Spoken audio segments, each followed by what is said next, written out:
Bonjour à tous et bienvenue à nouveau sur ma chaîne. C'est incroyable le chemin que nous avons parcouru. Nous sommes en décembre 2024, soit 8 mois après le halving du Bitcoin. Et quelle année ce fut! Nous assistons à l'un des marchés haussiers les plus extraordinaires de l'histoire crypto. La réduction de l'offre de Bitcoin commence à faire effet, l'intérêt institutionnel s'envole et l'ensemble du marché fourmille d'opportunités. Dans les mois précédents et suivant immédiatement le halving, j'avais évoqué des projets prometteurs qui ont ensuite connu une ascension fulgurante. Par exemple, j'avais parlé de Harry Potter Obama Sonic DC Nu, ticker Bitcoin, à moins de 1 centime. Et il a dépassé les 30 centimes récemment à son sommet. Un autre exemple dont je suis particulièrement fier est Fetch.ai. Au sein de Kairos Fund, nous nous y étions intéressés lorsque le prix oscillait entre 20 et 30 centimes, vers la mi-2023. Alors beaucoup doutaient, avec des bon, d'accord, mais toi, avec ton fonds, tu peux peut-être transformer 120 000 dollars en 1 million comme ça, mais moi, non. Pourtant, la vérité est simple. Si vous aviez eu la foi, fait vos recherches, compris les narratives et agi avec conviction, ce type de succès était à votre portée. Fetch AI a dépassé les 2 dollars, puis a même franchi la barre des 3 dollars. C'est venu un gain de plusieurs millions de dollars sur notre portefeuille. Et ce, sans aucun accord spécial, ni prévente secrète, ni arrangement informel avec l'équipe. Juste un token coté publiquement sur tous les exchanges, accessible à tous et à toutes. Je sais que la moitié d'entre vous sont sans doute sceptiques. Vous vous dites, certes Benjamin, tu peux y arriver, mais pas moi. Et sache que j'ai déjà ressenti cela et je suis déjà passé par là. Ma foi en Dieu m'a beaucoup appris sur la confiance, le courage et la conviction. J'ai appliqué ces principes aux affaires, aux relations personnelles et oui, même à l'investissement en crypto.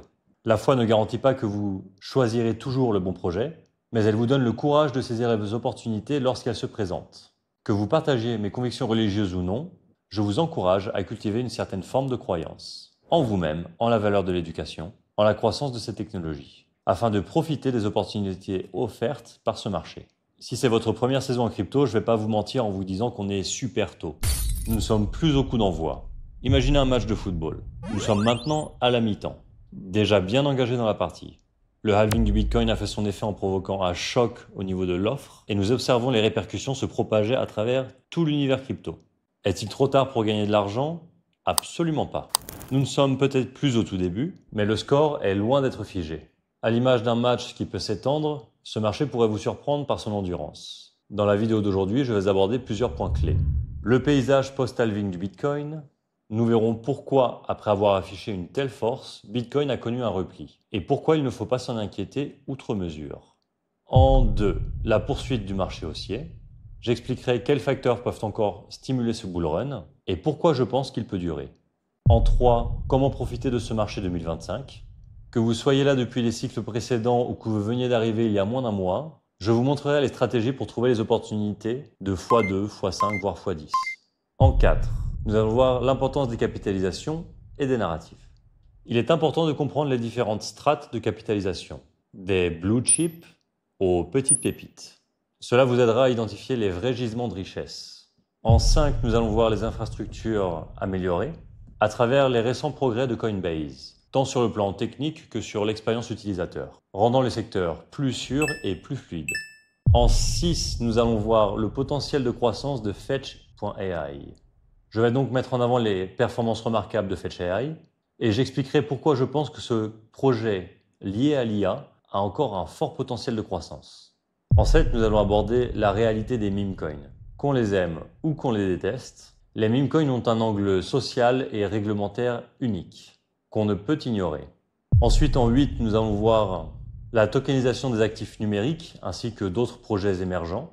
Donc comment l'immobilier ou les actifs du monde réel et de nouveaux protocoles transforment la façon d'investir en crypto. Et pour terminer, je conclurai avec une leçon biblique pour illustrer la foi plutôt que la peur. Cette fois en évoquant David et Goliath. Car investir en crypto peut ressembler à affronter des géants. Et la foi peut mener à la victoire contre toute attente. Alors, allons-y. Commençons par l'éléphant dans la pièce. Le récent recul du prix du Bitcoin qui a surpris certains investisseurs. En avril, à l'approche du halving, beaucoup pensaient que le prix filerait droit vers le haut.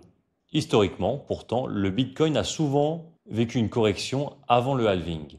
En 2016 et en 2020, on a vu des replis de 20 à 38%, avant que les vraies fusées ne décollent. et cette fois-ci n'a pas fait exception. Après le halving de cette année, Bitcoin a atteint de nouveaux sommets, puis s'est replié. Pendant que certains paniquaient, je me suis référé aux antécédents historiques. Et j'ai été plutôt enthousiasmé. Pourquoi? Parce que ce genre de baisse sert tout simplement de tremplin à la prochaine phase haussière. Chaque cycle passé a montré un schéma similaire. Une baisse, consolidation, puis une forte reprise. Et ce ne sont pas que les dynamiques internes aux cryptos qui jouent. Le marché américain, notamment le S&P 500 et le Nasdaq, conservent une certaine corrélation avec le Bitcoin. Après un premier trimestre explosif, les actions ont marqué une pause. Les données sur l'inflation, les anticipations des taux d'intérêt et les changements économiques mondiaux ont créé des vents contraires. Et naturellement, Bitcoin et les altcoins ont ressenti ce contre-coup.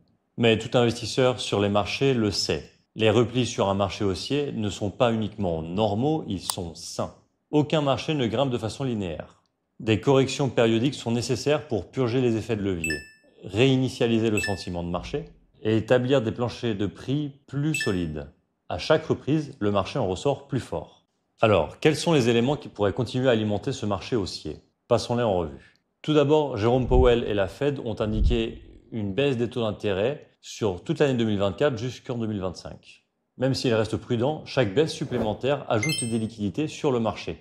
Et une partie se dirige naturellement vers la crypto, considérée de plus en plus comme un relais de croissance. Second point, il y a désormais les ETF Bitcoin. Plusieurs ETF, Bitcoin ainsi qu'Ethereum ont vu le jour, attirant des milliards de dollars provenant des fonds de retraite ainsi que des portefeuilles institutionnels. L'ETF de BlackRock, à lui seul, a canalisé plus de 35 milliards de dollars vers Bitcoin. De trimestre en trimestre, davantage de gestionnaires de patrimoine entrent en jeu, ce qui stabilise et soutient le prix sur le long terme. Maintenant, bien, apportons un peu de contexte. La totalité de la capitalisation du marché des cryptos est montée à 3,8 trillions de dollars, soit une hausse de 131,89% sur l'année écoulée. En comparaison, la capitalisation totale des entreprises du S&P 500 représente à peu près 51 trillions. Ce contraste révèle un formidable potentiel de croissance pour le secteur crypto. En outre, l'approbation récente de plusieurs ETF Ethereum et Bitcoin a attiré des capitaux institutionnels conséquents. Collectivement, ces ETF gèrent plus de 104 milliards de dollars de Bitcoin, soit 5,51% de la capitalisation totale du Bitcoin. Cet afflux de capitaux stabilise le cours du Bitcoin et prépare le terrain à une acceptation plus large des actifs numériques. L'élection d'une administration pro-crypto aux États-Unis a également amélioré le sentiment de marché. Le président élu, Donald Trump, a proposé Paul Atkins, un partisan des actifs crypto, à la tête de la SEC. Ce changement devrait favoriser un environnement réglementaire plus accueillant, stimulant l'innovation et attirant plus de capitaux institutionnels. Ces développements soulignent l'énorme potentiel de croissance du marché crypto, et surtout comparé au marché financier traditionnel. Avec l'adoption institutionnelle qui s'accélère et des cadres réglementaires plus favorables, le secteur est prêt pour une expansion continue. Si vous visez d'importants gains, comprendre la capitalisation de marché est essentiel. Les cryptos à forte capitalisation comme Ethereum offrent une croissance stable mais modérée. Pour cibler des multiplicateurs de 10 ou 20, il faut souvent se tourner vers les mid-cap, capitalisation moyenne, ou small caps, les petites capitalisations. Les high caps ou grandes capitalisations sont plus stables, plus établies et ont une croissance plus conservatrice.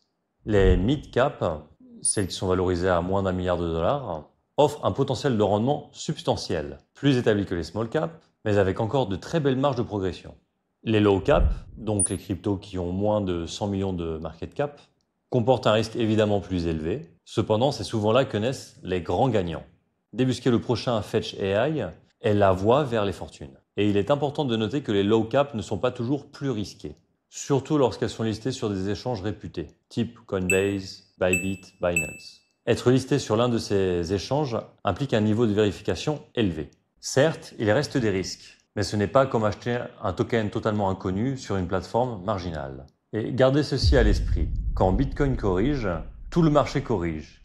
Mais lorsque le marché repart, les low cap peuvent rebondir beaucoup plus fortement.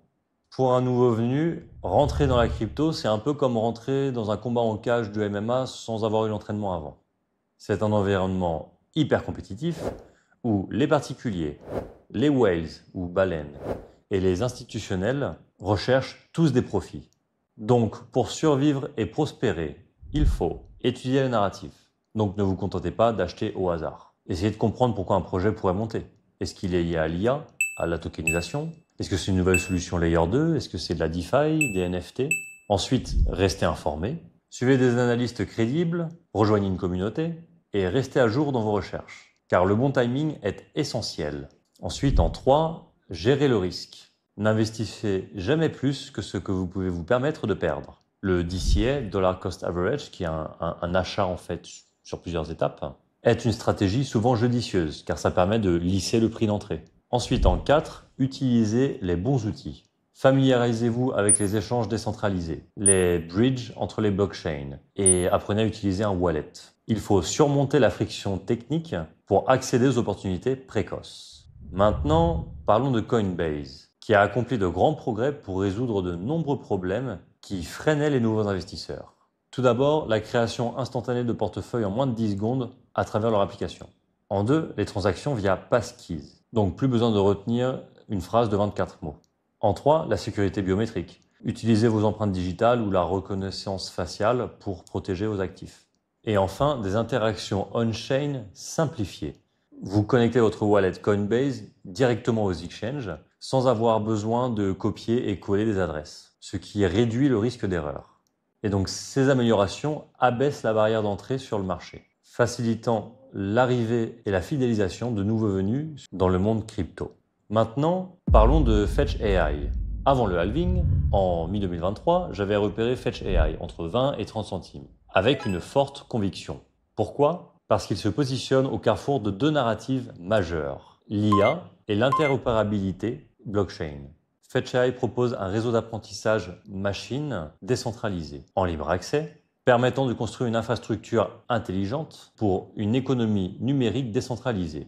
Pour faire simple, il s'agit d'agents économiques autonomes capables d'optimiser des tâches complexes. Qu'il s'agisse de réseaux énergétiques, de chaînes d'approvisionnement ou de services financiers, et ce, à travers différents marchés. Au fur et à mesure que le monde s'habitue aux technologies liées à l'IA, on se souvient tous de la frénésie autour de ChatGPT, les investisseurs ont cherché des projets crypto intégrant l'IA. Fetch AI était d'abord listé sur des plateformes décentralisées, mais grandes, puis ensuite était listé sur des plateformes centralisées, car soutenu par des partenaires solides. Et au-delà de ça, le projet présentait une vraie technologie plutôt que des promesses vides. Au fil des mois, le prix a grimpé au-delà des 3 $, transformant de modestes mises de fonds en gains considérables. Et je crois encore que Fetch AI a de la marge. Comparé à des projets valorisés à plusieurs milliards de dollars mais offrant moins d'utilité tangible, la valorisation de Fetch AI pourrait encore monter. Surtout avec l'adoption croissante de l'IA à l'échelle mondiale. Si je devais choisir un projet à préserver dans mon portfolio sur la narrative crypto AI, Fetch AI resterait parfaitement positionné. Maintenant, parlons des meme coins, car oui, ils divisent. Et pourtant, ils pourraient bénéficier d'un angle réglementaire particulier. Contrairement à certains tokens avec une utilité, qui pourraient être comparés avec des titres financiers, les meme coins reposent souvent sur une pure spéculation communautaire, sans revendication sur des revenus, sans structure actionnariale et sans entité centrale. Cette zone grise réglementaire pourrait paradoxalement leur être favorable, les tenant à distance de certaines contraintes de la SEC. De plus, les meme coins sont d'excellents vecteurs de marketing. Ils se diffusent viralement sur les réseaux sociaux, créent des communautés et attirent des nouveaux venus, qui plus tard pourront éventuellement se tourner vers des investissements plus sérieux. Je ne miserai pas tout sur un meme coin, mais détenir une petite position dans un projet prometteur peut générer des gains spectaculaires. Maintenant, parlons de la tokenisation, car la narrative des tokenisations prend de plus en plus d'ampleur. Des figures publiques comme Larry Fink, qui est le PDG de BlackRock, l'ont décrit comme la prochaine frontière des marchés financiers.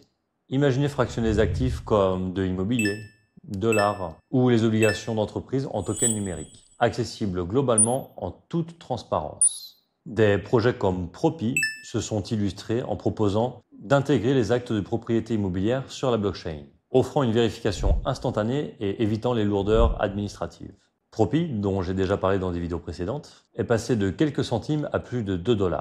Avec le soutien de grands acteurs comme Coinbase, ce projet pourrait un jour atteindre facilement 1 milliard de dollars de capitalisation. Tout comme Fetch AI fait le lien entre l'IA et la blockchain, Propy crée un pont entre le marché immobilier traditionnel et la blockchain.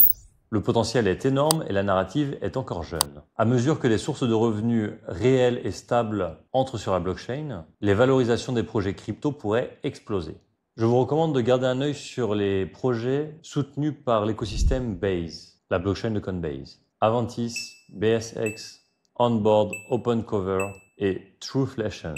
Trueflation, par exemple, fournit des informations très précises sur l'inflation et les publie directement sur la blockchain. C'est un projet soutenu par Coinbase et Chainlink. Il n'a pas encore de token, mais le lancement éventuel d'un token pourrait représenter une opportunité énorme. À l'avenir, des milliers de milliards de dollars d'actifs pourraient être tokenisés. Le marché a besoin de données fiables, décentralisées et d'indices adaptés. Et c'est précisément le domaine de Trueflation. Si je pouvais investir sur un projet avant qu'il émette son token, celui-ci serait en tête de liste. Maintenant, parlons de la foi plutôt que de la peur, à travers l'histoire de David et Goliath. Les Israélites faisaient face à un géant invincible. David, un jeune berger, s'est lancé avec foi. Un lance-pierre et 5 pierres lisses. Et il a triomphé, non pas parce qu'il était le plus fort, mais parce qu'il avait une conviction inébranlable que Dieu était avec lui. Et sur ces marchés, David, c'est vous. Le marché crypto peut ressembler à Goliath. Immense, intimidant et complexe, avec son jargon et ses pièges. Vous pensez peut-être manquer de capital, de connaissances ou de contacts. Pourtant, comme je l'ai constaté, lorsque vous avancez avec conviction, lorsque vous faites vos recherches et vous gardez la tête froide, vous pouvez vaincre des géants. J'ai obtenu un succès significatif sur ce cycle en investissant avec courage plutôt qu'avec des peurs, en voyant du potentiel là où d'autres voyaient du chaos. Tout comme la foi de David l'a porté, vos convictions et votre volonté d'apprendre, ainsi que votre sang-froid dans les moments turbulents, vous distingueront. Nous avons abordé beaucoup de sujets aujourd'hui. Des facteurs macroéconomiques et liés au post-halving de Bitcoin, aux projets spécifiques comme Fetch AI, en passant par les meme coins, l'infrastructure NFT, la tokenisation avec Propy. Le champ des possibles est vaste. Donc si cette vidéo t'a été utile, laisse-moi un j'aime. Abonne-toi si c'est la première fois que tu viens sur ma chaîne. Suis-moi sur Instagram et Twitter pour des mises à jour plus rapides. Et j'ai également une communauté de recherche sur laquelle vous pouvez vous inscrire si vous voulez aller plus loin, que je laisserai dans le lien en dessous. Sinon, pas de souci, il y a déjà beaucoup de contenu gratuit sur YouTube. Alors que nous nous dirigeons vers 2025, n'oubliez pas, la partie n'est pas terminée. Ce bull run a encore des chapitres à écrire. Alors, continuez d'apprendre, restez curieux et surtout gardez la foi. Et ce, quelle que soit votre vision de la foi. Car si j'ai bien retenu une leçon de cette aventure, c'est que la foi plutôt que la peur peut nous conduire à des résultats bien au-delà de nos espérances. Alors, merci infiniment d'avoir regardé. Passez une très bonne journée et on se retrouve bientôt pour de nouvelles analyses.